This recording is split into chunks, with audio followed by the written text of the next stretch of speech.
Dancin with the Dambles. On this week's episode of the Fantasy Rucker Show, Vandy and myself take our first go at betting in the MLR. We tell you all about that. Plus, of course, we break down the exciting week 9 that was, give you a little bit of waiver wire advice and who you might consider dropping after we're halfway through the season. Plus, we look ahead to an exciting week 10 that will have some interesting picks. The Fantasy Rucker Show starts right now. Where rugby and the world of fantasy sports collide. Welcome to the Fantasy Ruckers Show, bringing fantasy rugby to the masses, talking all things rugby from the MLR to leagues around the world. We're on top of it. Headphones on, pads off. This is the Fantasy Ruckers Show. Now, here are your hosts, Ryan Yee, Matt Yee, and Devin Vanderpool. What's up, everybody? This is episode 106 of the Fantasy Ruckers Show. Thank you so much to our Fantasy Ruckers League members, our community members, and everyone else tagging along on this journey of making fantasy rugby a reality in the MLR. With you each and every single week, Matt Yee, Devin, Vandy, Vanderpool. I am Ryan Yee, and another exciting week of Major League Rugby. We have officially passed the halfway mark here when it comes to the Major League Rugby season. It's been absolutely flying. Vandy also got his first taste of MLR betting here, which is pretty interesting stuff. We're going to break that down in this one. And Maddie putting up some big numbers this week. So lots to talk about in this show, guys. But guys, how are you doing after an exciting week 9, episode 106 here on the Fantasy Rucker Show?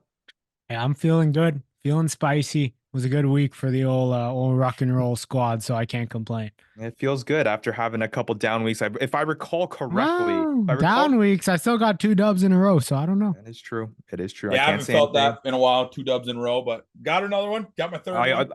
You did. You're climbing up there. Rugby Morning, John Fitzpatrick said in our Discord chat that Vandy is on the rise here, really hunting down for that playoff spot. We'll see if he's able to do that, but he's on a roll right here, just like how his Utah Warriors seem to be on a roll, which we'll get into breaking down just a bit. But like Maddie said, he had a huge week, big triple-digit numbers here. Champ is back, I hate saying this. It's a painful thing to do here on this show, but I got to give sleep on the champ. I got to give him his flowers when they are deserved. And we'll get more into that in the Fantasy Ruckers Leagues update here.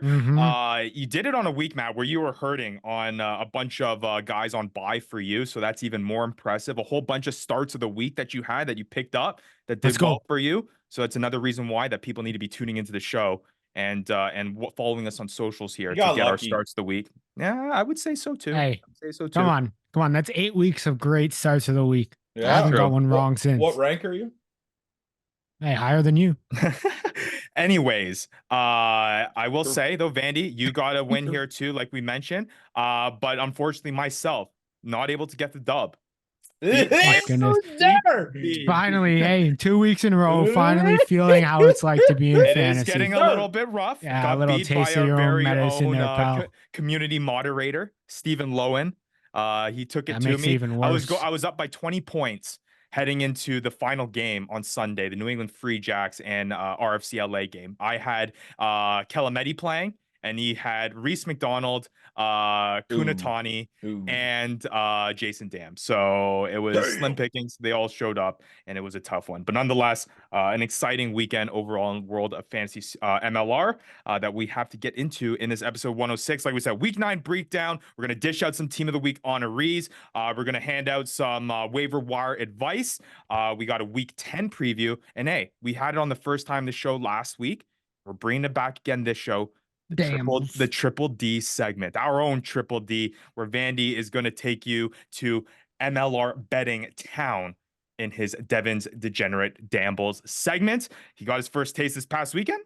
Just say, we'll tease it a little bit. He did pretty well. But you're going to have to stay tuned to the end of the show for that. But before we hop in, like we say every single episode, if you aren't already, follow us at the Fantasy Ruckers. Handles up above if you're watching on the YouTube video, down below in the description if you're listening on the pod. Like, subscribe, join our Discord channel. That link is also in the description. And hey, check out the fantasyruckers.com too. Got a whole bunch of cool stats up there. Alistair Kirschpool, our website guru, doing the God's work here and making that look nice and clean for us here at the Fantasy Ruckers. It's been super cool. But nonetheless, boys, you ready to hop right in here to an episode 106? Let's go. Yeah, sir. All right, let's do it. Let's hop into episode 106.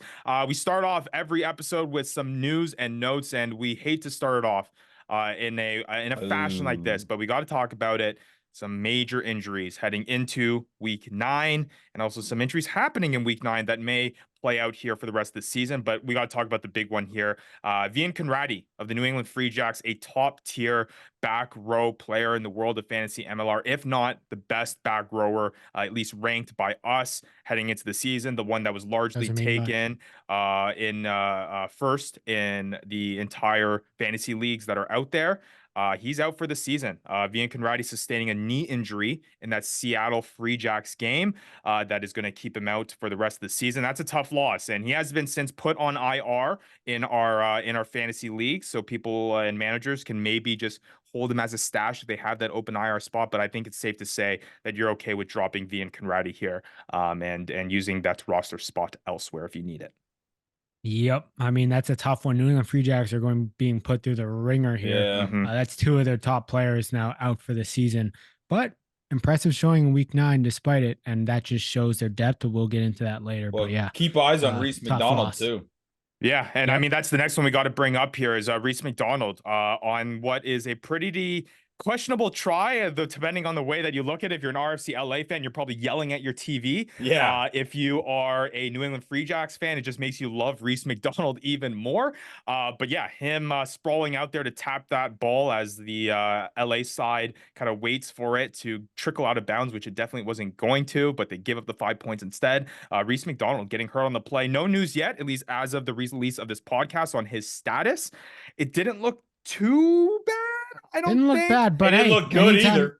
Anytime you see that bottom of the jersey rolled up and that arm at a 90-degree angle, Yeah. that's a rough one. So we'll have to see. And you know looking what? out He's for a some tough further son news of a on that gun one. too. So I mean, if it's hurting him, he's a tough son of a gun.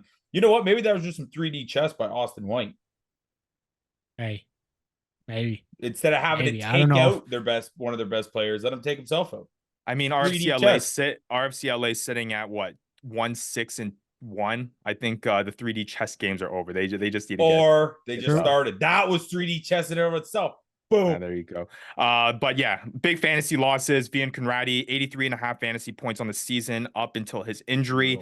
He was on track on kind of getting one of those kind of stable forces here. He was going on 4 straight weeks of double-digit fantasy points, which is pretty impressive. And yeah, not what you want to see there.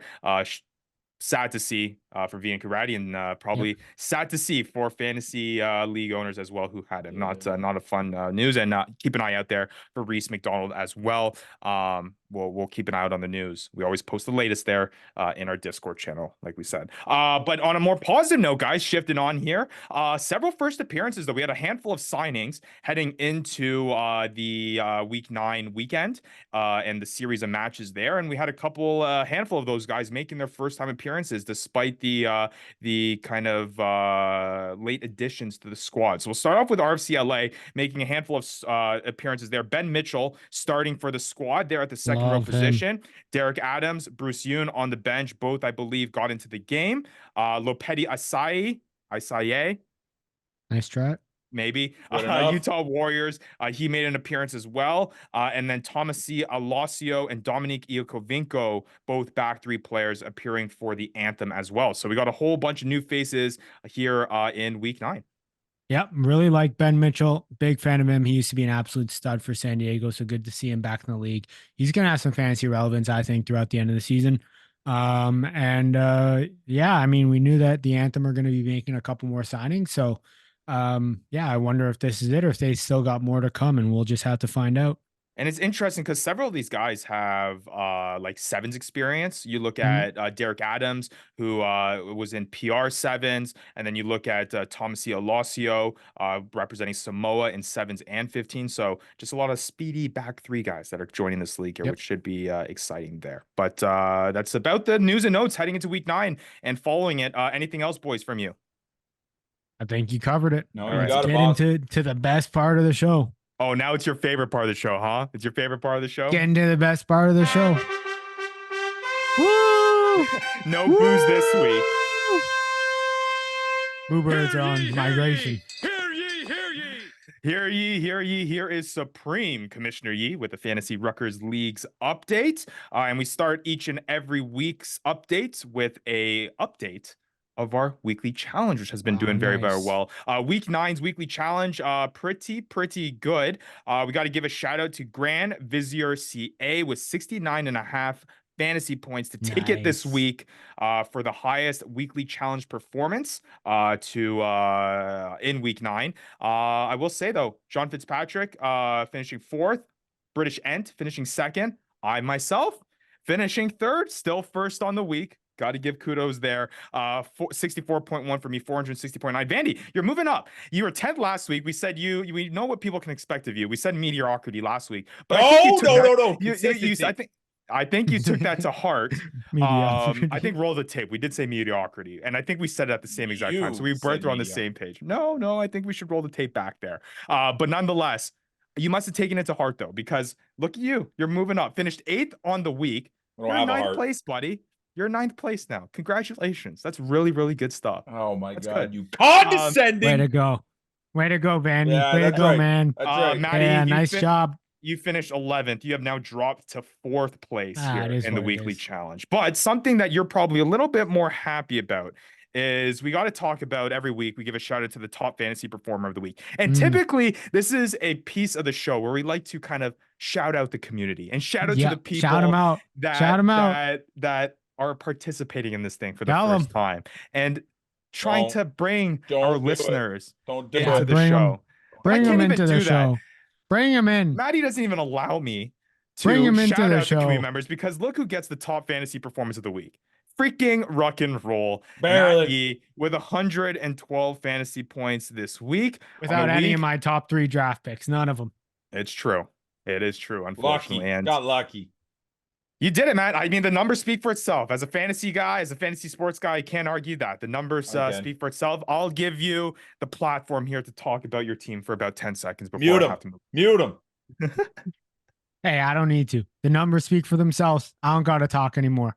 Okay. I did it without my top 3 guys. It is what it is. You know, right, I don't even need them. All right. That's big talk. Start listening to my waiver wire. Start listening to my starts of the week, or else you're going to find yourself in last place. You know, behind me, just like the Supreme Commissioner and old Vandy over there. That's a lot of big talk for a guy that's sitting in 6th place right now. But hey, that's a playoff spot, isn't it? It is a playoff spot. Yeah. Where are you guys? 6 make it or 4 make it? 6 make it. 6. Where are you guys? I'm in so many fantasy leagues. I don't even remember anymore. I know. Yeah. Hey, you can't make fun of 6 when you're in 7th. 6 make it in ours. Can't make fun of 6 when you're in 9th. 4 teams make it in our 8-team leagues. But yes, Maddie's in 6 right now. Not for long, boy. See, that's the thing, right? For us to all make it to the playoffs, we literally have to take 50% of the playoff spots. And the likelihood of that happening is so low. It's high. Yeah, it's maybe high. Just be better. Yeah, that could be a thing too. All right. Not a heater, boys. Let's talk. How many where? What, heater in the Antarctic or what? What are you saying to me? I'm in the art. I'm just saying your relative heat isn't even that hot. Buddy, I run hot. Okay. Okay. Vandy's brain froze there for a bit. He had no idea what you were speaking there. He's too blinded by the triple-digit performance. I was reading the stats on Philemone, and I was like, "Wait, what? You're talking still?" All right. Well, hey, let's talk about the guys who led to Maddie's big 112.0 point performance and big time performances. No, I know. But you know, we like to on the show because even on the bad days, we come in and do work. Vandy, you know how it is, right? You're a blue collar guy. You go into work no matter what. All right. We go in, even if we don't want to, and we got to make the money. Not once. Even if you don't want to fix the doors, you fix them. Another day, another dollar. All right. Well, let's get into it. Chicago, Seattle on bye. It was the last round of buys for teams who needed to take their first bye of the year. So week 9, kind of wrapping that all up. We start off with a match, you could call it, on Friday between the Utah Warriors and Old Glory DC. Utah coming out with the big time win, just like Vandy. They're stringing a couple wins together here. 31-24, a victory for Utah at home. I got to shout it out every single time. That stadium is absolutely beautiful. Beautiful. And like, especially when the rain was coming in, you saw the clouds in the distance and they're like, yeah, that rain is what ended up raining. It's a cool stadium. Vandy, we got to send you out there. Yeah, at some point. yeah. You know what? With the I don't mountains in the think he's allowed there. background, I tell Yeah. you, a little It's too cool. religious Good for me to stuff. spend too much time there, but you know. But you live in Tilsonburg, though. It's basically the same thing. No. Tilsonburg. So talking about the game specifically, though, before we get into team of the week honorees and dishing out some of those here this week, because there was a handful of them in this match. I mean, Utah looking good. That back three for the first 20 minutes, I will say, at least. And I think Maddie's going to dig into this a little bit more. That back three looked pretty solid. McEnany, Mono, Michael Manson. Again, I think I'll stick to it. I think what I said last episode, they're one of the best back three trios in the league when those three are starting together. I agree with you. They came out on a quick start, got to a big early lead. 17. It was an interesting game. And then Old Glory DC, again, just points where they can put things together and at times look good. They have solid players. I've said it on this show before, that it's just they're not stringing it together and they don't look good when they do that. And up to this point, they're not a great team here moving forward halfway through the season. But your guys' thoughts on this 31-24 victory for Utah? Well, we should have been up 28-0 because that knock on Kieran McClay's first try was a joke. Was a joke and a half. That's a knock on. Rugby's a knock on. Nice one. That's a good one. I don't know what Old Glory was doing with that graphic. They got Robertson playing fullback, wearing 10, grading back, playing 10, wearing 15, confused me all game, and I got both of them, or I did have both of them. But you know what? Honestly, it was just like you said, I would love to sit here and just be animated about this win. Last week's against the Legion felt a lot better. We had a really bad second half. We ended up losing in lineouts, losing in scrums, which, I mean, usually we're pretty darn good at our lineouts, but I mean, a win's a win. You know what? A win's a win, boys. Hey, but Old Glory DC, I mean, they beat themselves. Yes, they did. In so many ways this game. So many handling errors, absolutely awful under the high ball. But like Utah came in, they understood the weather. They understood that it was going to be a rainy game. It was going to be a wet ball, and they just won the kicking battle. Like they completely. We were just so undisciplined, man. 2 yellow cards. 2 yellow cards. But I think it was 2. But hey, I think it's easier when you can win especially when you're down a man. Like when you win the kicking battle and you're down a man. Yeah, like, that's true. That just makes it so much easier. And the other team's making mistakes. Like that's exactly why you kick the ball to the other team. And Utah played, and like Old Glory DC kind of played right into it. And but to your point, Vandy, I mean, the second half, Old Glory DC really did dominate in terms of possession. They dominated in terms of the score as well in the second half. Yep. So, I mean, Utah definitely can't be doing that. You can't be catching, like, they must have caught the fever or something from San Diego and not learning how to play 80 minutes. But yeah, that was a tough one to watch. It was got close at the end there. Especially with, what was it, Zion going. By the way, if you didn't know, All Black legend grandson, they say it every time on the dang broadcast, every time they say his name, decided to kick it out. I guess he must have not learned that from his grandpa. Kick it out at the 78th minute like an idiot. Yeah, so wasn't that beautiful? Giving Old Glory DC a bonus point, which isn't great. But yeah, Martin Vaca. But dude, what is up with their team and hating Martin Vaca? I'll tell you right now. I don't understand their lineup in that total. Game, we probably score at least one less try in those first 30 minutes. I don't understand the lineup positions overall. It doesn't make sense, especially against a Utah team that's hot. That made no sense to me. But regardless, Vandy, you gotta love Mika Cruze. I think he defensively was an absolute mutant this game. He put on a clinic at outside center. And Dylan Nell, man, that guy on breakdowns. Always. I swear, dude. He's goated at it. He's legitimately goated at breakdown steals. He's best in the league. I'm saying it now. All right, but right, surprisingly, not a lot of fantasy points. No. And that's like that. That's the thing. The highest was Caleb McEnany in this game with 15.3. He looks like he's points. Back. He looks like he's back. Another triple-digit all the way back. 140 meters gain. Talking about eating our words, right? Like I mean, not mine. We were on the verge of saying not we. No, you. Wasn't we? I didn't say. I said drop him. And those are types of fantasy decisions, and you know, that make you lose seasons. So if you listen to me, I apologize here on the Fantasy Ruckers show. If you ended up dropping Caleb, you know who we were missing? Paul CK. Missed that man. Yes. Yeah. He's a defensive. I mean, I will And I will offensive say, wrecking ball. Alisana Pola didn't look too He bad. played very well, but it's not. he doesn't have the presence of Paula CK. Sure. And then that leadership on the field too. Come on. And that mustache? Come on, bro. And a couple other fantasy point performances to shout out. Vandy, you mentioned Dylan Nell, a guy with 99 meters gained, a try. Didn't even need tackles. Didn't even need tackles in this one. Yeah, he's pretty solid there. But we'll dish out our first team of the week honoree, and that's at the second row position. Frank Lahore. I mean, is he fifth one or something like that? Is he the new Sam Galla this year? Like, is he the guy that we're going to be talking about? Because he got 84 meters gain. He scores his fourth try of the season. And 14 tackles on top. 14 tackles on top of that for a 12.6 fantasy point performance. He has double-digit fantasy point performances at the second row position in all the matches he played, which, by the way, is every single one that he started in for the Utah Warriors. Only 3 of them has he scored below 4.9. So, and he got a yellow card this game. And he got a yellow card this game too. So, I mean, that number would be even higher if that was that. But, I mean, Frank Lahore is having just an incredible season, especially for the second row. So, if you're able to snatch him up, if he was on waivers or if you drafted him, he might be one of those league-winning second row players for you. Another guy, Kieran McLeod, 12.3 fantasy points. Matt, you've been calling his name for quite a while, and finally, he shows up here for Utah. McLeod with 43 meters gained, a try, 5 tackles for the Warriors in his first start since round 4. So good to see McLeod back on the page. A couple other guys that we should note. Joel Hodgson, 13.9. Another double-digit fantasy point performance there. That's 3 straight for him. Joel is kind of emerging there.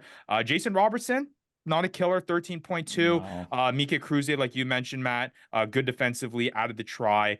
He scored 13 points. And then lastly, got to give a shout out, Matt. You were talking about it as one of your waiver wire pickups. Old Glory DC, despite kind of the dysfunction that's happening from an offensive standpoint, they still were able to tally up 6 fantasy points as the defense set piece to be the defense set piece of the week here in fantasy MLR in week 9. What I say? Crazy when Vaca's on the field, how much of a difference it makes. It is true. And when you got a dominant scrum too, I mean, the scrum penalty drive.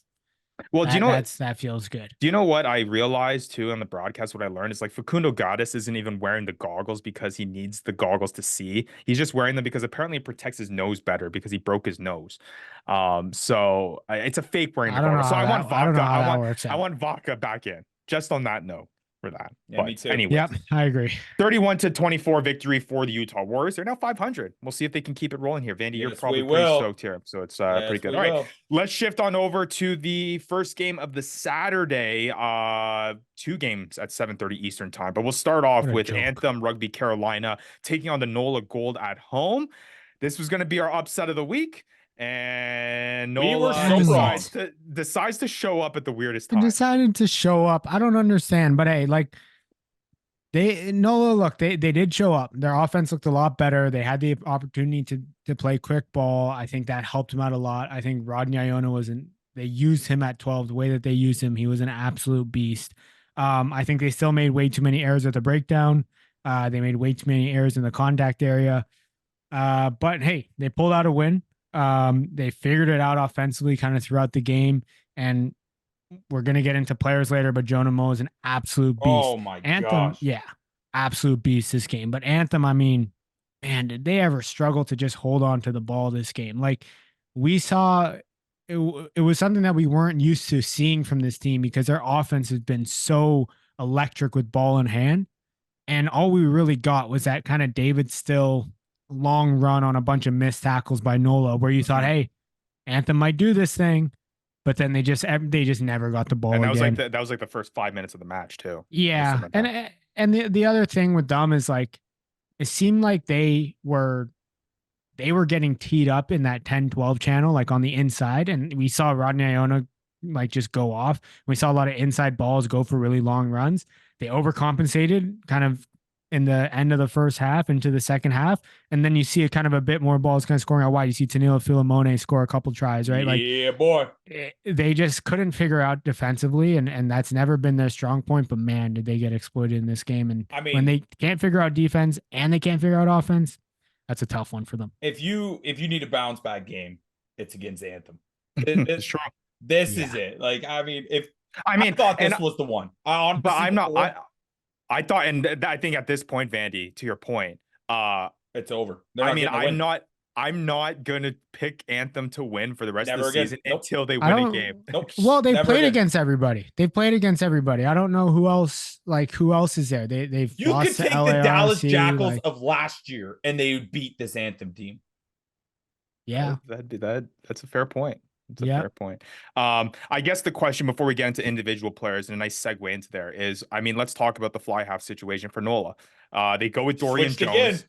They go into with Dorian Jones in this one, who had a stellar matchup. Yes, Fly half will dish it out. Team of the week, fly half, 20.9 fantasy points for Dorian Jones. He was our start of the week, at least my start of the week here for this week. And every single match that he's played at the fly half position, he scored double-digit fantasy points. So the question becomes, for the NOLA Gold moving forward, who is their best option at fly half? And does Rodney Iona stay at the 12th spot? Look, I think this is just a subject of the team that they're playing against. Yes. Defensively, the Anthem essentially couldn't defend that 10-12 channel. Like, it gave him so many opportunities to either give a ball for a try assist. He got 2 of them, or take it himself. Like, I think it's just a product of who he played. I mean, if they go with Dorian Jones, great. I think Rodney Iona looked really good at 12. I think he looked really good, but again, a product of who they were playing and the defense that they're going up against. I think if Jordan Jackson Hope is back anytime soon, I can't see why you'd keep Rodney Iona at 12. That's a fair point. And I will note that 2 out of the 3 matches that Dorian Jones have played and started against was against the Anthem. He started in round 2 against the Anthem. His 11.6 point performance started this week in round 9 against the Anthem to rack up his 20.9 for the team of the week. Can't take that away from him. The only other start was against San Diego, which he did put 10.7, but NOLA did lose 33-20 in that match. And I mean, you talk about like double-digit points. Like Reese Botha, every game he started, which is 1, he scored double-digit points. So it's like, does it really matter? Like, is that a stat that we can go off of? And the fact that Dorian Jones has put up double-digit points and 20+ points against the Anthem, I don't know if that tells you too much. Yeah, I think that's the big caveat there, Matt. And you make a good point there. I think, yeah, the fact that 66% of his fantasy production is coming against the worst team in the league, that probably says something. But nonetheless, going to be interesting to see how that moves forward this week. Will probably be very telling in terms of what they go with there, especially like you said, Matt, when Jordan Jackson Hope gets back healthy and what they do at that center line. But let's give out another team of the week honoree here outside of Dorian Jones. On the Anthem side of things, Junior Gaffa looked great at center. 18.8 fantasy points here for 120 meters gained, 21 tackles, a try assist in the 80 minutes that he played. 18.8 for Gaffa. Again, I think the moral of the story for this Anthem team has been there is fantasy production here that you can count on. It's just trying to find it, and who's going to do that during the game sometimes becomes the effy part. But Gaffa was the one in this one. Hey, they give him the ball a lot. He gets a lot of opportunity. Kind of hard to not have him in your lineup. Other guys in this matchup, Taniela Filimoni, like you mentioned, Vandy, 24.1 fantasy points for him with 2 tries and 88 meters gained. Rodney Iona, pretty solid again, Maddie, like you mentioned, 18.3 fantasy points for him with the 99 meters, a try and a try assist on top of that. Jonah Moe, 17.7 fantasy points. Ross Depperschmidt in the center start there, 16.4, and then David Still on that big try, 12.1 fantasy points for the Anthem. Yeah. 102 meters gained and a try. He has scored 3 tries in 3 straight games that he started in rounds 5, 6, and 9. Yeah. In the TAM. So well, we'll get into that later, but like, yeah, he's good, but you know, he's got try scoring ability, but he's still on the Anthem. That's true. You never want to was weirdly struggling offensively here. All right. So Anthem 0-8, NOLA now 500, 4-4. Might as well make it 0-17. So we'll see how that kind of progresses here. All right, the other 7:30 game, Miami taking on the Dallas Jackals. Again, another game that kind of a team getting to a fast start. Dallas kind of getting out in front early. They take it in the end, 38-17. They're back into 4-4. Another team that's 500. Miami falls to 2-6. This was probably the more exciting out of the 2 matches, but still, Dallas seemed like they had things pretty much in control for a game, and I'm still confident in this Dallas team. Yeah, I mean, Miami is like, I don't understand offensively. They just can't figure it out. They don't, They don't have a lot of organization offensively. They look very one-dimensional, and you're just not going to beat teams in this league that way. And they're gonna have to figure out. I think they got to figure out a lineup that works for them. I think they got to figure out what they want their offense to look like. They've got a lot to do. They're pretty sloppy at the breakdown, I thought, in this game. Yeah. But when you're looking at both teams uncharacteristically sloppy at the lineout. Miami, not so much. Dallas was definitely uncharacteristically sloppy at the lineout. But yeah, both of them just couldn't get anything going in the set piece. Dallas looked like classic. They get the quick ball, they move the ball quickly, they move your defensive around, and they find a way to kind of break the line and score. And they did that a lot, especially in the first half. But Dallas kind of slowed down in that second half and let Miami kind of inch their way back into it. But Dallas had it pretty comfortably that game. Wow. But yeah, gotta love Dallas offense. Looks good. I like what I see. Well, when you pop good. out with 26 points to start the game, Yeah. I mean, it's generally a start. recipe for probably going to win. Yep. Now, Yep. I would say Miami definitely turned it on a bit. If I'm not mistaken, on the broadcast, they said they had double the wins in lineouts and scrums. Miami did. Yeah. So, I mean, Yeah. not taking away anything away, but I think if Miami can, it seems a lot of games they go down really heavily in the start and then have a good second half. If they can weather the storm a bit, you know, and that initial gut punch, I think the fight could go 9 rounds. They're an opposite version of San Diego. They're literally the opposite version. Well, of San Diego didn't play 80 at all this week, so I don't know if we can say that. Did but San Diego even play? No. But I mean, like the other things, like you still look at the Miami offense and think this team isn't going to win games. Like that offense is not one that looks like it's a threat. No. Right? Not like, enough of a it's threat. just tough. Yeah. It's just tough. Like when you're playing like that. So, yeah. And Dallas got a red card just, and they barely capitalized on it. Yeah, exactly.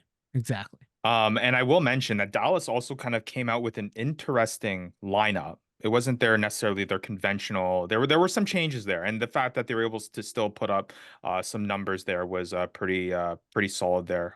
If I'm just looking and pulling up the lineup here, yeah, I mean they didn't have Von Isaacs. No right? Von Isaacs. They had Tommy Milano's playing in the centers, which is where he played a lot more last year. Yep. And Tidwell playing out on the wing. Yeah. Winchester back at 15, which is interesting. So. Yeah, definitely had some changes up in that back line, but it seemed like they still were able to get it going. Absolutely. They didn't have Sam Galla, did they? No, Sam Galla did not play in this matchup. So Gomez, Vara, and Burr starting at that second row spot. So interesting, but nonetheless, I'm confidence still high. I think with this Dallas Jackals team again, I think they're not a team that's necessarily going to be hunting for a championship maybe this season, because I think the tier break between kind of these top tier teams versus them, but it is optimistic to see them moving forward here. But let's get into some fantasy performers here, and we have one team of the week honoree to hand out in this one. Back row team of the week, Sam Tafua of the Dallas Jackals. The back row players racking up 20 fantasy points in this one with 151 meters gained, a try assist, and 8 tackles. Big time performance by Tafua. Yeah, he's a monster. Like, holy cow. Him with the ball is just absolutely terrifying. And then, love to see it. And then a few other guys, Echeverry having a solid matchup. Where do you like Echeverry as a fantasy manager? Back-to-back games now that he started at the fullback position. Do you like him at the fullback? Do you like him better at the fly half position? I like him better at fly half, honestly.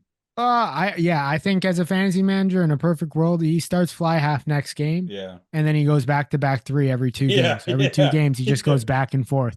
I think he's putting up great points for a fly half position. I think there's other guys that you may look to start ahead of him in the back 3 position. He's not as impressive when you compare him to other back 3 players, but when you compare him to other fly halves, yeah, he looks a lot better just because when he's at 15. But yeah, Vandy, I mean, he does look good at 10 as well. Yeah. Marcos Young, 16.5 fantasy points. We'll talk about him a little bit more in our waiver wire segment, but he looked pretty solid. A handful of Dallas guys to throw in that were fantasy notable. 15.8 points from Makeen Alicam, another guy that we'll talk about in a bit here, scoring the try in this one. Geronimo Gomez Vara, filling in that Captain. role for Sam Gala. First match this season at the second row position. Hasn't appeared since round 4. Racks up 14 points with 61 meters, gain a try and 8 tackles there. And then Thomas Milanos at that center position, 13.8 for him, which is pretty solid. Okay, let's go on to now the last matchup of Saturday. And that was a good one as well. Not because it is not easy to not score any points. In rugby, it has to be one of the hardest thing to San not Diego have. made it look pretty easy. Did they not? Because they got absolutely schlacked by the Houston SaberCats, and it was 33-0 in this one for the Houston SaberCats at home. And Dude. I think two things before I let you guys kind of go off here. Houston, they're the real deal, man. Houston is the They're real going to the deal. Shield. You did. And then San Diego, there are obvious flaws here. And I don't know if, I mean, I guess when else do you hit the panic button? Now would probably be a panic button hit if you're putting up 0 points. But look, I mean, you're still 5-3. There's time to sort things out. I think I said a lot. Yeah. And Vanny, you're going to like the sound of this. I said it last episode. I think Utah, Dallas are going to find their way into that playoff spot. Like San Diego, I don't think are a playoff team. Like you look at them, I don't think they're a playoff team. I think Dallas, I would rather see them in the playoffs. Utah, I would rather see them in the playoffs. So San Diego seems like they're going in the wrong direction, whereas Utah and Dallas are heading upwards. But man, I don't want to take anything away from Houston. I don't think San Diego made it look easy to get the shutout. I think Houston defense was an absolute mutant this game. Like their goal line defense was so impressive. Their scramble defense, even when San Diego was able to break the line, their scramble defense coming back was impressive. They just found a way and they said, look, you're not going to score. And that's what they did. Every time San Diego got close to the goal line, they kind of puffed up their chest, got down, did the dirty work and really forced turnovers at the goal line. But then like San Diego also, they're not helping when they're making all these unforced errors. They're dropping the ball, taking penalties, just absolutely ridiculous. And I mean, I got to point out the fact that you put Josh Henderson in and they look that bad offensively. His decision-making was not great. Yeah. It wasn't there. Kicked aimless kicking, threw the ball away. They didn't need that. And San Diego, again, unforced errors. We talk about them. Vandy, you always bring up discipline issues. Like San Diego, I think, crushed it with penalties in terms of the penalty count. But the only other thing I have, Houston, was interesting to see the way that they played with that back line. Like the backs got the ball a handful of times. Maybe. They just got down the field through penalties. Once they got into the red zone inside the 22, they said forwards are going to take this and just going to smash it. And that's what they did. And hey, they can play that style of rugby if you let them. Yeah. And you know what? Honestly, this was a game, and even though it was 33-0, I think it would have been worse too if Coates played 15. If AJ team was in at 10 and Coates was 15, not that Drew Wild had a bad game by any means, but I think they were just missing that little piece, which is even scarier, I guess, if you're saying a 33 beatdown could have been worse. But honestly, this was kind of like it's the perfect like marriage between just like an absolute stout defense with a very patient offense. And that's how Houston looked. They didn't force anything. It wasn't a lot of they took what was given instead of forcing it. And I think that stranglehold they were able to put on the Legion, and that because usually the defense for the Legion's very good at the forward pack. You kind of got to get outside on them, and all of Houston's work was done. Bully in the middle of the field, and then flip it out wide, or just keep war of attrition. I say it all the time, but just keep pounding the rock, head down, and scoring. I mean, it brutalized the other team, and then you get the ball back, and you just do it again.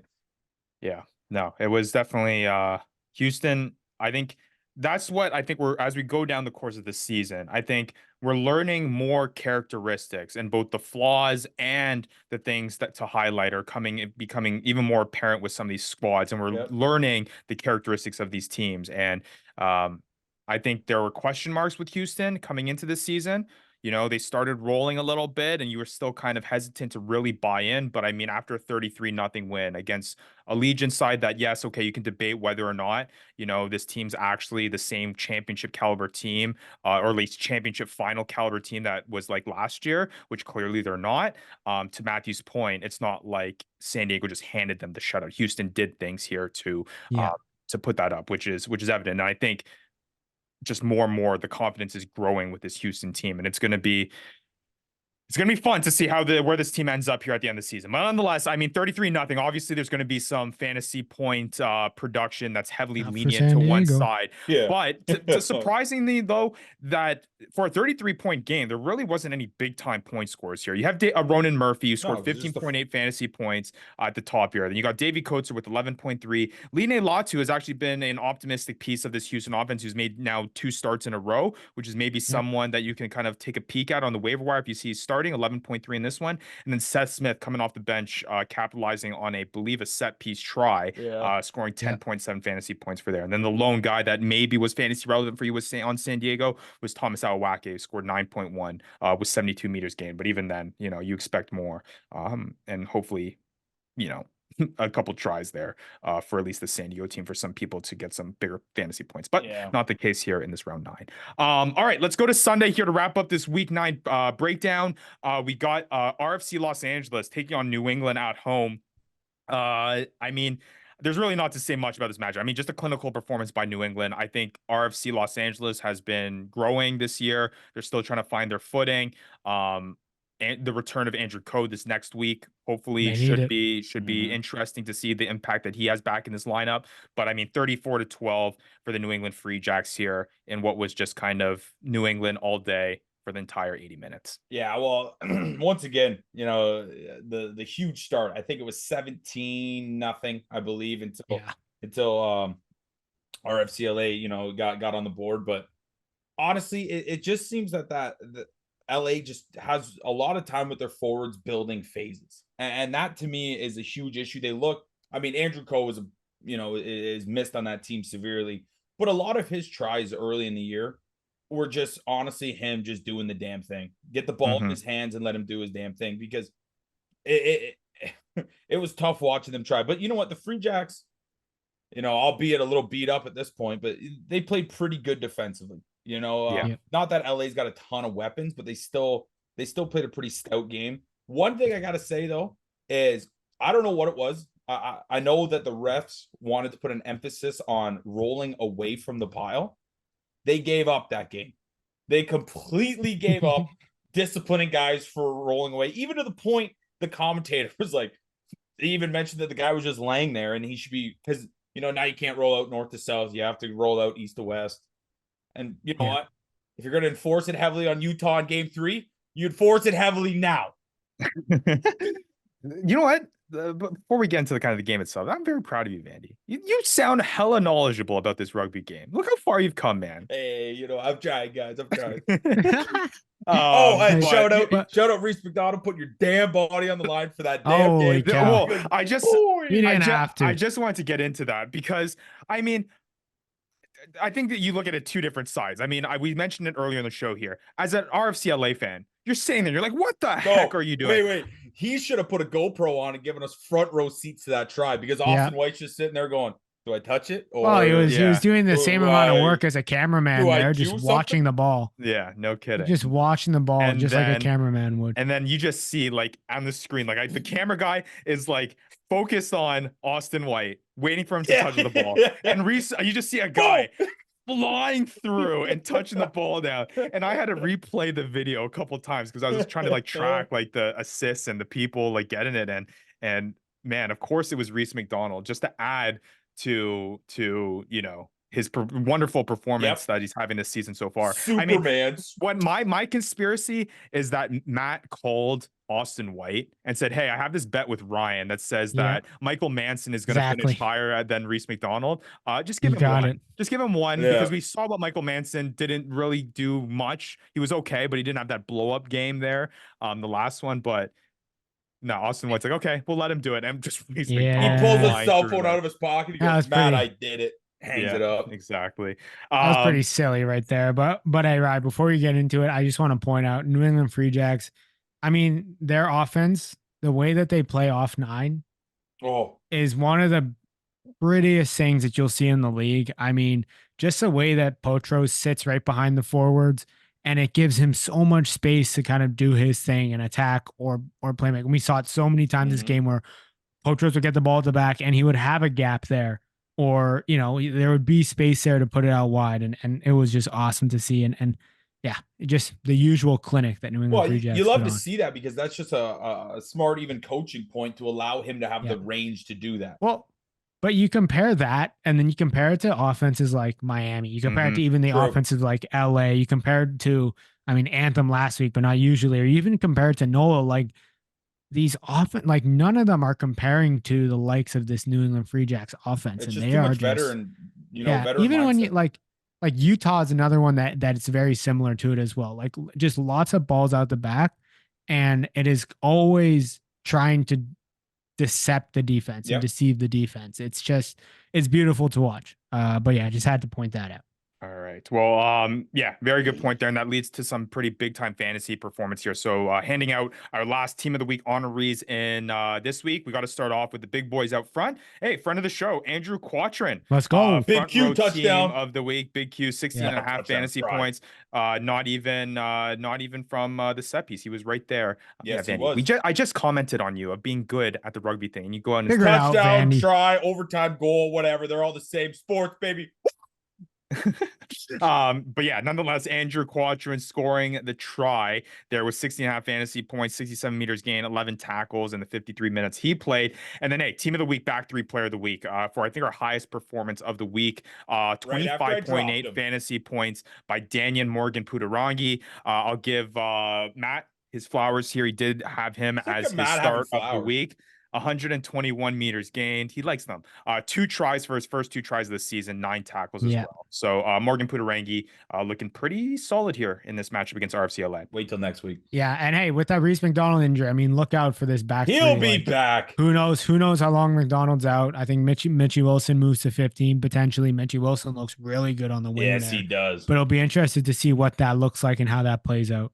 A couple other guys I want to note. We'll talk about this guy a little bit more, but Seta Baker looked like he was pretty solid in the kind of remade back row line for this New England Free Jacks at 18 fantasy points for him. Michael Amirez for RFCLA, 15.2. Wayne Vanderbank, 14.3. He continues to do really good things. He's now gone 3 straight matches over 13 or over 14.3 fantasy points. He has scored double digits in 6 straight fantasy games, which is crazy. And then the last guy I want to highlight for RFCLA is Semi Kunatani, because even with the yellow card, he was got 12.1 fantasy points. Kunatani looks great. And he looks good, but like, man, that's his 3rd yellow card on the season. At some point, it's like, is there going to be a chance where he doesn't perform well and he's getting that yellow card again in the year? Like, and when is he going to get suspended? Well, that's that. I was just going to say, I'm surprised that the disciplinary committee hasn't come down yet and given him some 10-game suspension. It was tough. Like he almost got a foul play earlier if they were able to see what he did to Quattrin, right? Like, but nobody saw it. So that could have potentially been another one. I thought TMO was going to do something about that. It was just, I think they couldn't find anything. Like they couldn't see it. And it was just like, that's a tough one. Like that's tough for fantasy managers to have there. But what's up, Andy? And if we could, get at least half the arena lit up for that game too. When it moved into the shade, oh my God. I was like, are they playing still? Or where the ball? Where the ball? They can't control where the sun is. All right. No, but I get another camera angle. Yeah, there you go. Yeah, but another guy, right, to point out, I really like Jack Shaw in this game. I thought he played really well. I know Andrew Coe's coming back, and we'll see where he fits in. It seems like, but yeah, Hardiker, I think you like him still in there. Sure. But yeah, we'll see where Jack Shaw is. I really did like the way Jack Shaw played in this game, though. All right. Well, again, kind of, we did pretty well here, kind of guessing the results of this one. Yeah, we did. I think we learned learned our lesson. Now I did. I don't know about that. I'll never let you guys talk. I mean, look, we all win. sucked the same one, but we all picked Anthem and we all sucked in that. I didn't. Well, I mean that I think we had faith. We had faith in one time doing this, but we did talk. Never again. I was peer pressured into drinking for the first time. It's true. That's not true. It's true. That's not true. But let's move on. Kool-Aid. Let's move on now to. That's not true. Let's move on now to our waiver wire advice here and start talking about some guys that people should look out for here in this week 10 week. Again, 2 teams on bye here, the NOLA Gold and RFC LA. So if you have any of those guys, here are some streamers that you can keep an eye out for to have in your lineup for this week. So we'll start off with let's start off with some drop candidates here, Maddie, first. And Vandy. Let's start off with guys that maybe you would consider dropping here. Gideon Van Vyk, coming off of a pretty good week before. No. Doesn't appear in the lineup again this week. Inconsistent. What are you doing with Gideon Van Vyk? You drop him. It's done. It's done. He's perfectly healthy. And honestly, I think I was talking to you, Ryan, about this, but like, honestly, when you watched him last game, he doesn't look that in game shape. I don't think that I don't know what's up with him. Frankly, I don't care. Like, he's not in the lineup. He's no use for fantasy managers, especially for people who put a lot of draft capital, similar to what you did with Tusitala when he's only been in the lineup once. This is kind of a similar thing where you don't know what's happening. You just got to replace him with there's better back rowers out there that are going to play consistently. Even if Van Vyk gets in a game or two, he's not going to replicate kind of the amount of points that you've lost holding on to him for all this time. Yeah, it's been definitely a tough year for Gideon Van Vyk. Again, a guy that you 2 starts. Right. A guy that you had pretty high on your draft boards, only has 18.4 fantasy points in those 2 starts that he has. So pretty tough. All right, let's move on to the next guy. Nick Suchon is my next guy. You figure out he's been starting for the Utah Warriors, but just hasn't really been producing for you. He has 3 tries on the season, but those came all the way back in round 4 and round 6. He's gone 3 straight games with under 4.8 fantasy points, which again at the front row position isn't terrible. But do you hold on to this guy if there's options on your waiver wire? If he's maybe your second back row or front row guy, maybe you were able to hop on Devalt Kotsa. Is it worth holding on to Suchon and taking up that roster spot? I would say as of right now, no. If Lahore gets hurt, maybe he can get in that set piece and get a couple tries for you. He did a little bit of that last year, but no. Yeah, I don't know. I think the difference here with Suchon this year versus last year. Suchon last year was a guy who played 70 plus minutes. Mm-hmm. He was a guy who racked up 10 plus tackles. And that Old Glory DC set piece found his way to kind of get points into supplement and to really put up some higher points. And the Utah set piece, I mean, they're not amazing. But I also think the way that their set piece is built out, it doesn't necessarily put the onus on the hooker to always be the guy who's putting the ball down at the back of that maul. Yeah. So it's tough. I personally, I think the front row room is just so thin. Like there's so little options at front row that a guy who's going to start 8 out of the 9 weeks. True. You just have to kind of keep it right. But I guess there, right? I think that's the thing. If you have Nick Suchon, right, and he's your only front row guy, I think you keep him. But okay, I'm basically describing myself here. So I was able to pick up Devalt Kotsa, right? And I had Nick Suchon sitting on my bench. I was going through a bye week where I needed to pick some guys up.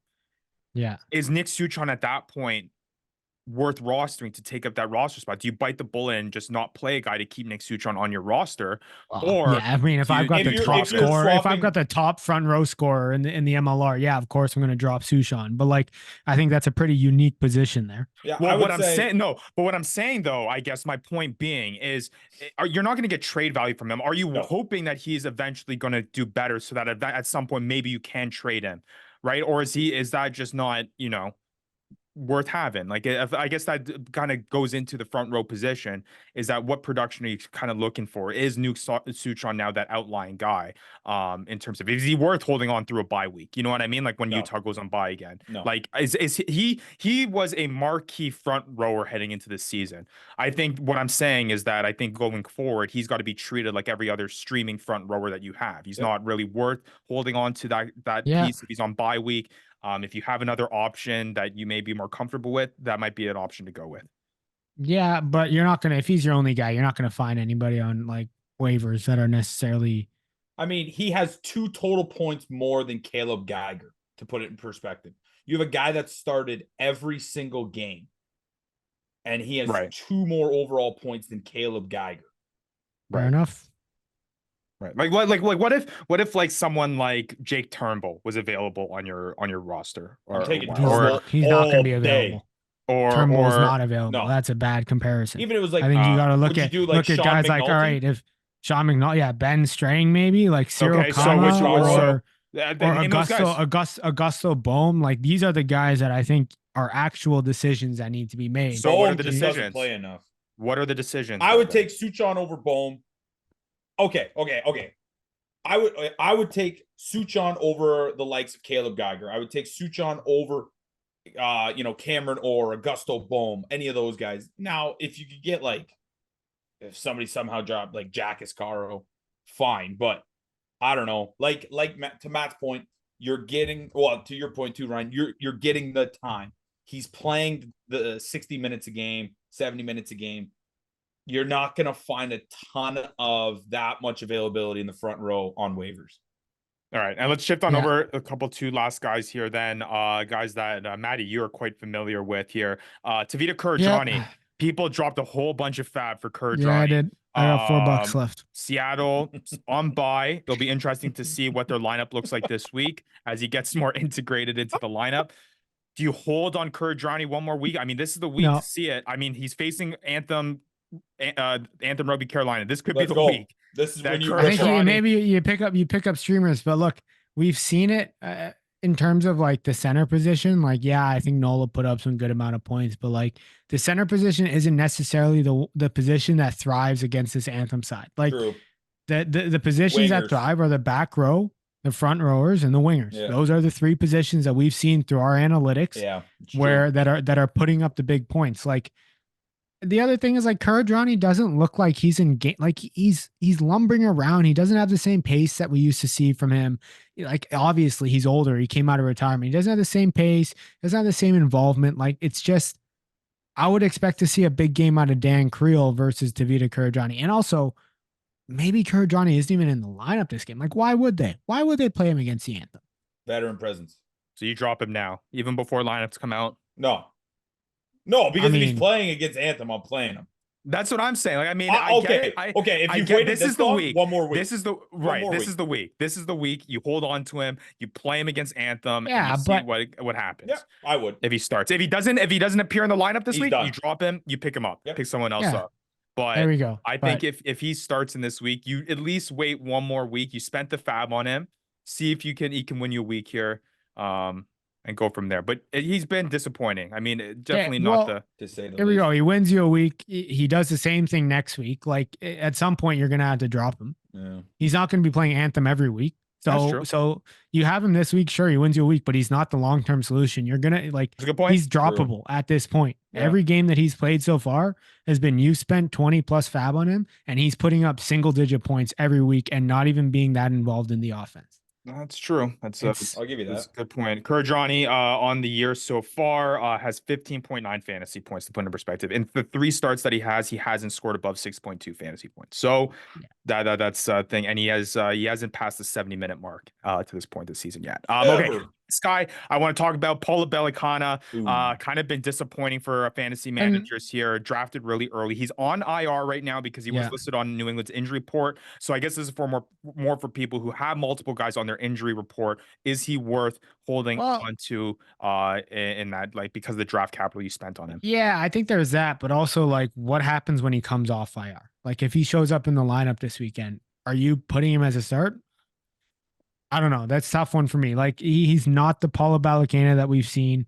I also think that they have better options. Like Daniel Morgan Pudarangi has been the guy. Every time that he started, he has outplayed Balacana every time. Even when he comes on off the bench for Balacana most of the time, every time I think he outplays him when he comes on. So yeah, I just think that Balacana, to me, when you're looking at form, shouldn't be in the starting lineup for the New England Free Jacks.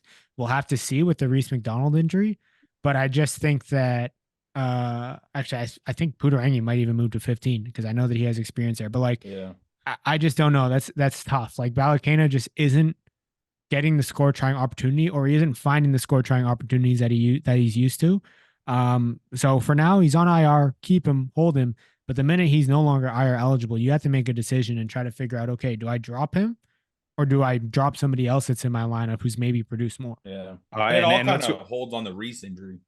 Yeah, it's true. And I mean, we'll revisit the question as we get through some of these waiver wire guys that we're going to talk about now. But yeah, definitely some guys. And there's several others. So hey, hit us up on socials, on our Discord chat as well. And let us know if they're guys that you're on the fence about. We'll try to include that in the show and talk about kind of guys that you should or should not be dropping or picking up. I would say here's another thing. We're halfway through the season. You've either wasted half of the season holding a guy on your bench simply because you spent top 5 round draft capital on him. It's time to let it go. It's time to let it go. There's no next year. You only got this year. Yeah. Like it's time to let sometimes these guys go. Sometimes a bust is a bust. It's just that's fantasy. Yeah. That's woe is me. Look what he did last year. Nobody cares. It's we've seen this every year. We see this every year with fantasy. The guys who we think are going to be unreal always find their way and regress back to the mean or like below the mean. Like it's just MLR fantasy, and you have to understand that you've made half of your draft decisions were bad decisions, and it is what it is.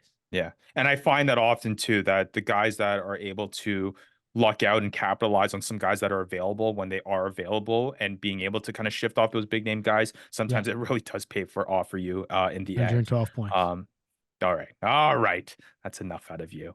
But let's get into some of these waiver guys. And I know it's ridiculous. Let's get into some of these waiver wire segments here. Let's start off with the front row position here. I will start off at the top here, coming off by. If you're looking for a streamer, Seattle is coming back. Couple guys for you to take a look at. You can look at Sam Matanga, who is a pretty solid option for you. He has a total of 23.6 fantasy points for you. He's started in back-to-back games. He has passed the 70-minute mark in that time frame, has coming off a match in before where he had 10 double-digit tackles in round 8. So the floor is there for you at a front row position that doesn't provide that much. And again, if Sam Matanga is not available there for you, or if he's not starting this week, you quickly pivot and you look at Cameron Orr. He's a guy that we've mentioned on the show before too. He hasn't started since round 5, but there's a chance coming off the bye that he's back in the lineup. He has 29.7 fantasy points. Yeah, for me, I got Seth Smith from the Houston SaberCats. I mean, we haven't seen Pita Asui in the lineup for a little bit here. I think probably due to injury, but we don't know for sure. We just watched Tion Erasmus get a red card, so he's probably going to face some sanctioning. Which means that, hey, Seth Smith is coming in there to be a teenager playing amongst men here, scoring some tries, which we've seen. And every time he's come on, he's kind of been a little bit electric. So I think if he gets a start, he could definitely be a nice little pickup there. What is so he, might want to 19? get ahead of that. Yeah, 19. 19-year-old. And I mean, if you could have a piece of Houston, that's not a bad place to start. Yeah, no, not a bad place to start at all. I will mention as well here that Seattle's facing Carolina. You got to capitalize that. We talked about front row guys. So Sam Matanga, Cameron Orr could be one of those guys. I guess then question for you. Obviously, those two guys aren't necessarily long-term options. That's more of a matchup play. Seth Smith with the red card, with the injury, a hypothetical injury to Pita Asu. Would you drop Suchon for Seth Smith? Yes. I mean, look, you got. I would pick Seth Smith up with the idea of like he may not start. Like Pita Asu may come back. Tion Erasmus might not actually get. I mean, he should. If we've seen history, kind of every time somebody gets a red card, they should get some sort of suspension, or some sort of citing. But I think more so. It's tough because you don't know whether he's going to start. Nick Suchon, you know he's going to start. Exactly. Okay, so starting Seth Smith versus a starting Nick Suchon, who would you rather have? I'd go Seth Smith. Okay. Bias. Okay. Give me Suchon. All right. Go on now to the second row position here. I'm going for more of a matchup play here. For some reason, the Seattle Seawolves have allowed the most fantasy points to second rowers this season so far. And I think a portion of that is because when you're facing the Seattle Seawolves, and we've seen this against RFCLA as well, they just have the possession so much that you're going to rack up tackles, and you're just going to have tackle machines out there, and they're going to force you to play on the defensive side of the ball. Regan Leslie of the Carolina Anthem, he's a good option for you. He's started in back-to-back, or excuse me, he started last in round 9 here at the 5 position. His first appearance in round 6. He played the full 82 minutes, and he racked up 16 tackles last match. Last match. I'll give it to you. Yeah, 6.8 fantasy points. Regan Leslie is a good option for you. Yeah, and I've got, I mean, less of a matchup, but more of just a guy who's been consistently starting and consistently at least putting up second row like numbers, which isn't much, but it's something. James Scott from the Chicago Hounds, a team that is definitely on the up. And in the past kind of couple weeks, he's been able to wrap up 18.2 in round 6, 5 points in round 8. Not necessarily going to put up amazing numbers, but a guy that can definitely fill a second row position if you're needy. All right, I wouldn't put any fab on him. Yeah, 44 fantasy points for him. Yeah, these are, I think, everything so far. I wouldn't put any fab on any of these guys. These are all just streaming options. You put in a waiver bid. Yeah, I also got no money, so. Well, I mean, for people that do have money, Maddie, not everyone is friggin' not as frugal as you with the money. How do I get this money you're talking about? Yeah. So no waiver fab down, put down, Maddie? No, for any of these guys so far? Okay. Nah, moving on to back row position. A guy that I think I would put money down on for me is Seta Baker, the New England Free Jacks. 35.5 fantasy points for him so far this season. But the big thing here is that it looks like the guy that's going to be taking advantage most of that Vian Conradi injury is going to be Seta Baker. It looks like he's made his way into the starting back row lineup for this New England Free Jacks team, and he's coming off a solid game with 36 meters, a try, played the full 80 minutes, 13 tackles, and 2 try assists, plus a breakdown steal. I think Seta Baker is a guy that can be a long-term back row option for you. I would be okay with putting down 10% of my fab on Seta Baker if you are a back row needy team. Yeah, I mean, he's definitely going to be the guy. Like, he's definitely going to be one of the guys there for the New England Free Jacks. The way that he plays is going to be like, he's a very hard ball carrier and a very kind of present ball carrier. So that'll definitely help out fantasy wise. I think it depends. Like, Martin Segrin might be a guy whom you want to pick up. But for me, the back row, McKeen Alicam, I think on the Dallas Jackals, the back rower, he looks really good. I think there's a couple games where he's really stood out. He tends to not play full games. I think that should change. Like, I think he's definitely in form. He's racks up double-digit tackles 3 out of the 4 last weeks. He scored a try on 2 out of the 4 last 4 weeks. Like, I think he definitely benefits from this Dallas Jackals offense, but he's also a very hard ball carrier. And he might be a good guy, nice little streamer to have there. 50.7 fantasy points for Makeen Alicam so far. And I do want to say this too, just to clarify. If Martin Segrin's available, I'm taking him over Seta Baker. This is the assumption that he's not available.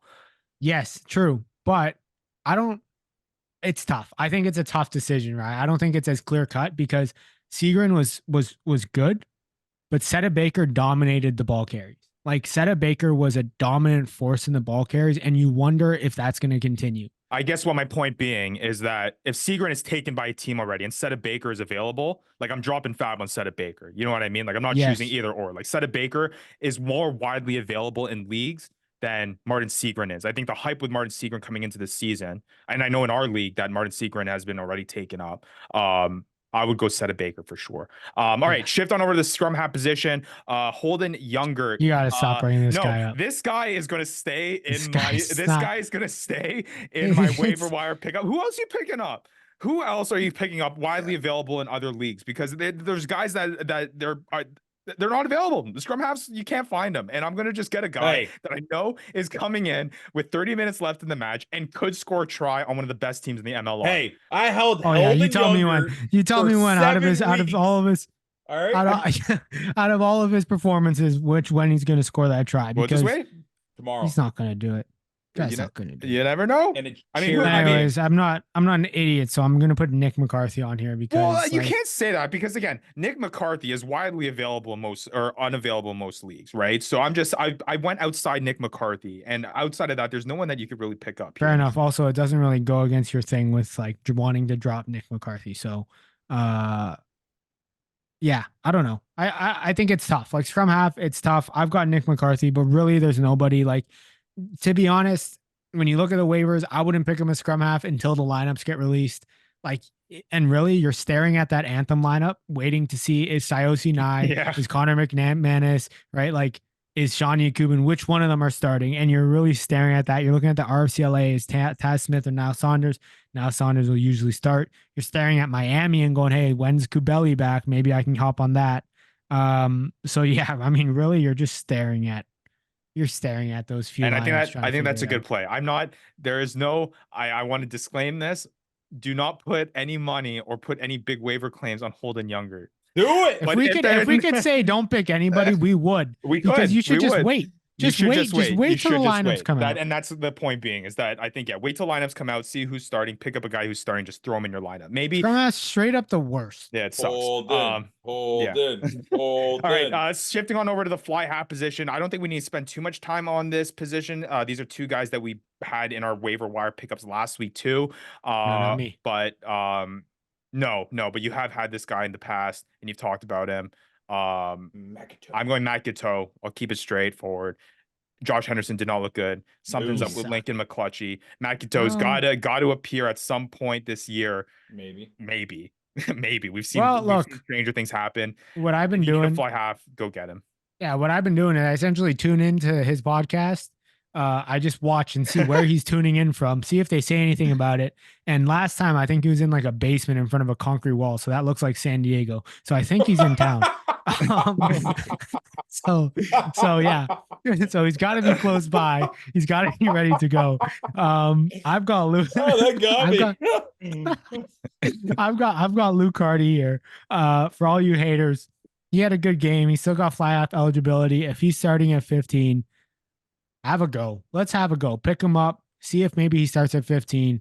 And you might have a little nice little run here with Luke Hardy. But yeah, he's that's just one for all the fly out or the Luke Hardy haters there. All right, on to the center position. I'm going full matchup based on this one. Old Glory DC has allowed some of the most points against the center position for fantasy teams this year. So a guy that's largely available, Giuseppe Dutois of Miami. Yeah. Miami takes on Old Glory DC. He's got 27.9 fantasy points this season. Dutois, he's coming off an 8.4 match against who did Miami play? Against Dallas this past week. 33 meters gained, a try, his first try of the year. He's coming off 2 weeks of back-to-back starts. I expect him to start against Old Glory DC and take advantage of that matchup. Dutois could be a nice streaming option for you if you have, let's say, a JP Duplessis or a Jordan Jackson Hope, still need a replacement for him. That could be an option this week. Yeah, I went kind of cheap in ours just because our waiver seems to have Tarangatira Waito Kia. I don't understand how he's there.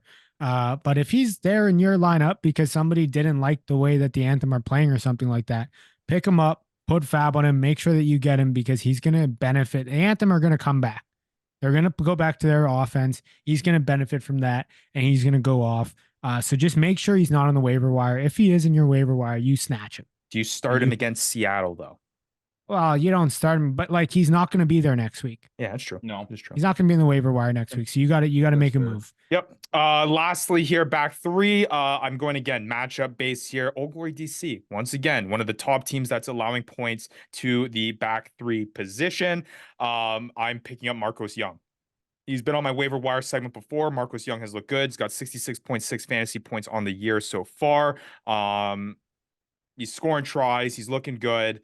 I think he's a bright spot of this Miami offense. Back-to-back games with double-digit fantasy points, back-to-back games with tries. He's on the up and coming against the team that he should be able to capitalize on. Yeah, and I've got David Still. I mean, tough matchup against Seattle for sure, but I think David Still is a guy that you can almost hold on to. I mean, you look at some of his fantasy output: 16.7 points, 16 points, 12.1 last week in a team in a time where they looked awful. I think he just has the explosive ability to really potentially rack up even more points. It seems like he's just a try scoring machine. So I would definitely, try to see if you can pick him on waivers, especially because guys are probably going to be a bit worried about the matchup he has this week. So they might be hesitant to pick him up. Yeah, 48.3 fantasy points for David Stillman. We talked about how he's looked good on the outside there. So just to recap, guys that I would put waiver money on, I would put money on Seta Baker. I would put money on Tarangatira Waitokia, and I'd put money on Marcos Young. Are there anyone that I'm missing there, Maddie, that you'd put $5 on? Nah, I think that's probably about it. Okay. All right. Let's shift on over now to week 10. Like we said, been doing We just gave up on set piece, by the way, people. Oh, well, I mean, I skip over really easy. I mean, look if there's anyone that was dropped, pick them up if you need them, and see if they're going. Teams that could have been dropped, Chicago, Seattle, those two teams were dropped in our league. I dropped Chicago in light of Old Glory DC. You just got to do what you got to do. And Seattle's got a for sure bonus point win. It's true. Week. It is true. Imagine Carolina coming back and winning this one. Winning the least expected one. Messed up. That would be messed up. That would be messed up. All right. Well, let's see if we can put our money where our mouth is. Maybe some Dambles. Let's talk about this week 10 preview here. Did pretty well.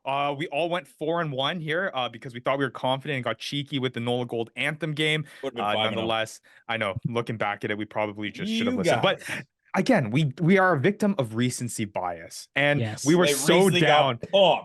Yeah, we were so down on NOLA Gold and how bad they looked the week before. We just were optimistic. I think we love it. They even look bad playing against them. Yeah. All right. Well, I'm 36-10-2. Maddie's 35-11-2. Vandy 31-15-2. You're coming up back, Vandy. You're right there, just like the fantasy league. So let's see if we can. Let's see if we can make more of a wave here in this week. Again, RFCLA and NOLA are on bye. So let's talk about the first matchup that's happening on Friday, late one here, 10:30 Eastern time. It's going to be a tough one. But Seattle Seawolves at 7-1 taking on the defeated Anthem Rugby Carolina squad. They are 0-8. I am starting every single one of my Seawolves player. They all are going to eat. Don't be surprised if my entire weekly challenge lineup includes Seattle players. Don't be surprised if I'm trying to pick up as many Seattle players in this one. I'm playing everyone. I'm going Seattle in this one. Yeah, that sounds about right. What do you got? Yeah, I'm not going to be pretty with this one. Just Seattle. Yeah, that's it. I mean, all right. Carolina. I mean, hey, what I would look out for in this one is guys who potentially tackles. Weird starters. True. Like Mooneyham, potentially. Yeah. Tavit Lopetti. They're going to rest some guys. Potentially. Sam Windsor, is he a guy that starts?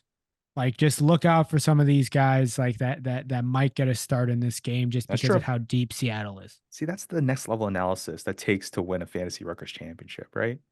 I hate to say it, but I mean, never been there. I wouldn't know. I know. None of us have been there. Only Maddie has been at the promised land. We don't know how it feels. We're getting there. All right. So off the board with the Seattle team winning this one. Carolina's so I don't know. Something's gonna happen. Something funky's gonna happen. All right. Let's get more interesting here though. So on Saturday, Old Glory DC is taking on the Miami Sharks at home. Old Glory 2-4-2. Miami is 2-6. 6 p.m. Eastern time on Saturday. This one is a tough one because Old Glory DC put some stupid lineup out there. Yeah, I swear to God, this should be a Jason Robertson playing 15 but wearing a 10 jersey. I swear I'm gonna flip out. It's so hard for me in these matchups because Old Glory DC should win this, and maybe this is my animosity towards them every single week. And Fitzy has this because he's commented on our YouTube videos before, Fitzy of Rugby Morning, where I've been down on them because they haven't looked good. But I want to have that special place where I'm like, okay, maybe I have a confidence. And this is a game that's like that. But it's hard for me to buy in. But nonetheless, there should be some guys that are there that have some fantasy value. Anyone in particular that you guys would play? Obviously, the big name starters, but I don't know. I hope Axel Muller is back. I hope so Damian Hoyland goes back to 15. Yeah. I mean, those are two guys that I think are going to be huge. Yeah. I want Old Glory DC to put their lineup out there. They've had success, but they decided, I don't want success. And they're putting out these stupid lineups. I get it. Tommaso Boni has a kid, I think. But Vandy has a kid and he's on the podcast every single week. Recently, Scotty wife just Scotty gave birth. with a damn green jacket and his kid's about to pop. Get out of here. Fair enough. But yeah, this is such a tough one. I think we're all just stalling because I don't think none of us know what we I'll want open to it up, choose. DC. Okay. I think, man, I'm putting I don't it out there. I don't want to go DC, but I think I'm gonna go DC. All right, I you're don't going DC. I don't want to go DC, but I'm gonna go DC in this one. They beat Miami. Yeah, Who's home? DC. Yeah, okay. That doesn't even, you're not even gonna, Doesn't because even matter. you know that Doesn't me and even Vandy matter. has gone DC. Yeah, no, I'm going Miami. I think Miami finds a way to bring this one out. Yeah, I think Miami finds it. He has the audacity to ask who's home as if he was going to change his mind. No, I think Miami has a chance here. This is gonna be a close game, though. I think this is gonna be a close game. I think it's gonna be messy. I think it's gonna be messy. I think there's gonna be a lot of mistakes. I don't want fantasy assets in this one, to be honest. I think I think this will be a tough one to look at and be like, hey, I want my guys to start in this one. It'll be interesting. It'll be interesting, but yeah, I'm gonna go Miami. All right, second game of Saturday, the Utah Warriors, Vandy's Utah Warriors at 4-4, looking to keep things going, but they got a tough one here. The Houston SaberCats are coming to town, 7-1. Will Vandy's faith waver? We'll find out, but man, this one should be a fun one. I think I'm very confident in my Houston guys. It'll be interesting to see what lineup Houston is going to be coming out with. But I'm not straying away. If Caleb McEnany, Joe Mono, and Michael Manson are starting this one, I'm still confident that they can do something with how skillful that back three is. But I got to go Houston in this one. I'm not. They've looked too good so far to not to go against them. I'm sticking with Houston. Go Vandy. Go Vandy. Come on, Vandy. Who do you like? Who do you like? You going Utah or are you going with the real life? Houston. Which one? Houston. Oh, he's signing away. I got you. Okay. Fan. I can't. Literally. I'm already in last in this thing. You ain't a real fan. No, I am a real fan. That's the damn You problem. ain't a real fan. All right. Maddie, who are you going here? Yeah, I'm gonna go Houston. I think they play AJ. I think they have Davey Kutzer back at 15. I don't think they take this Utah team lightly. I think that actually it'll be a nice high scoring game. It's a battle of two offenses that I think are going to be, I think it'll be very similar to that Houston New England Free Jack game. Like very similar, just because I really like the Utah offense and I think they have the ability to kind of break down a strong Houston defense. All right. Well, we all go Houston this one. All right. Let's go on to Sunday then. We have our first rematch of the season here on this Sunday. The New England Free Jacks are battling with the Chicago Hounds. Free Jacks 6-2, Chicago Hounds 4-3-1, coming off the bye. In their first meeting, New England won 22-17. It was actually a pretty close matchup. This is tough. May 5th, 12 p.m. I think this one's gonna be a fun one. Chicago having the luxury of coming off the bye, getting time to prepare. They've looked good. They're up and coming. This has huge implications in the Eastern Conference. This might be the most exciting matchup of the weekend, based on how these teams are performing at this point in time. Oh man, this one's interesting. I think I gotta go New England though. I'm going. Hey, who's home? New England is home. Okay. That doesn't matter. Stop it. This actually matters. It matters for New England. It matters. For New England, it does. Vandy, what's up? Ryan. Yeah. I need you to do something for me. What are you doing? I need you to go up one and switch it. No. I need you to go up one. I knew it. I saw your face. I saw your face as I was going. I saw your face as I was saying that it was going to be a high scoring affair, and you were just looking. And you said, I need you to switch it. Oh, let's go, Vandy. Let's go. Let's go. Utah Warriors. Let's go. Now go right into your New England Free Jack versus Chicago pick. No, now I go full blown. I'm going Chicago.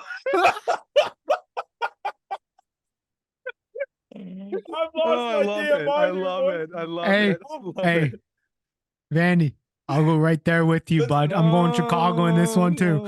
Okay. No, it's gonna be tough. I think New England Free Jacks are definitely finding their form, but so is Chicago, and we'll see. I mean, this is a battle of two backlines that are absolutely beastly, and injuries to this New England Free Jack team. Yeah, for sure. So it'll be interesting. I think it's gonna be a very tight matchup. Chicago, I think they're gonna be strong here. All right. Well, this is a pretty good match. Well, let's wrap it up with another good one here. Last matchup of the weekend. These are tough, man. These are tough ones. This is a tough one. Last week was pretty easy. This week's a tough one. The San Diego Legion at home, 5-3, taking on the Dallas Jackals 4-4, 6 p.m. Eastern time. Before you guys say anything, lock it in. Dallas is winning this one. San Diego won the first one 30 to 23, but Dallas is up in form. It is a different Dallas team. Put me down for Dallas. I'm very excited for this Dallas lineup. I thought I was crazy and wanted to pick Dallas here. I thought I completely lost my mind. Nope. No. You didn't. Not for this pick. You didn't lose your mind, but you did lose your mind. Especially how bad San Diego looks. Yeah. Yeah. I mean, we might get caught by recency bias here, but still, San Diego still haven't shown that they can play 80 minutes. And Dallas has. They haven't shown that necessarily they look like a strong team, and Dallas has been showing offensively they can be a threat. Dallas here for me too. Absolutely. All right. So we're all on across the board. Yeah, this is gonna be an interesting weekend. We've had some pretty good matchups in this one. Definitely tougher ones than the week before. So why don't we finish up the show like we are going to start to finish up the show every single week, and that's where we put our money, or Vandy's money, where his mouth is, and we go into not a lot of money in a big town. Devin's Degenerate Dambles segment here, our triple D portion of the show. Vandy having his first taste of MLR betting this past week, and Vandy, you did pretty good. You did pretty good here. Why don't you tell the people how you did? Well, I just to let everybody know, I from now on, I'm going to run a 3-leg parlay every week. Okay. I'm going to have one of my, I think it's a lock, and that'll be a solo bet, and I'll do a solo where I'm picking a dog because I love picking the dogs. Usually it's Utah, but this week it's Utah. Yeah. No, go back. How did you do in week 9? Okay. Let me just pull it up here. Sorry, Ryan. Let me help you out here. I did my 3-leg parlay consisted of Houston, New England Free Jacks, Utah. Wagered a total of $10. Won about 25. Animal. Yeah. Just letting you guys know, I was testing the waters. They're warm. We're up in it. I'm going not just my toes. I'll go knee deep in this water. My next one, I took Dallas Jackals versus Miami. That was just a solo bet. That was my lock. They were good odds on that one too. Yeah, Dallas was surprising. Actually, Miami was the favorite. Yeah, that's why I was like, that's my lock. That's weird. And then I don't know, I was drinking Matt and Ryan's Kool-Aid, and I took Anthem as my dog. And within about 7 minutes of the game, I realized that was a terrible decision.